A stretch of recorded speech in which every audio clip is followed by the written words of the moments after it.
Olá! Olá! Olá, o Miguelzinho tá dormindo. Ei, agora, será que é pra lá ou pra cá? Pra lá, né? Aventuras, aventuras na Bolívia. No meio, uns 300 quilômetros pra dentro do deserto. Direção ao Salar de Uyuni, que já é sal, né? Vamos arriscar um caminho aqui, mas resolvemos voltar. Olha o sol! Vamos voltar à estrada. A gente resolveu pegar uma picada aqui, mas não deu muito certo. Será que não deu? Na verdade, é meio suspeito, então a gente volta. Olha aqui.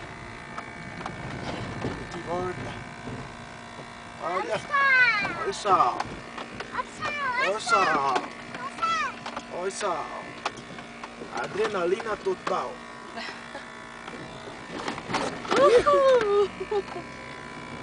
Segura, peão! Como é que é, Júlia?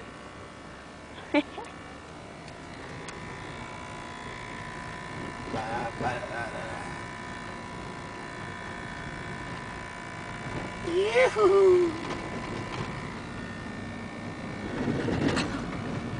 Ihu!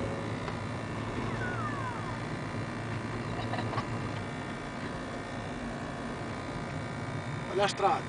Olha a estrada. Não, é o trilho do trem. Olha o trem. Olha o trem. Ai. É isso aí.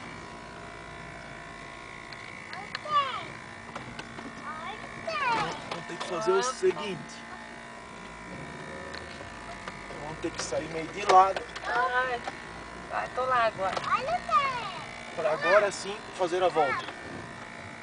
Tem que abrir o olho, que se atolar não sai mais. Atolou aqui e acabou. Pode armar a barraca, botar o colchão e acender a fogueira. Esperar uma alma viva aparecer. Esperar o São Pedro. A estrada aqui tá.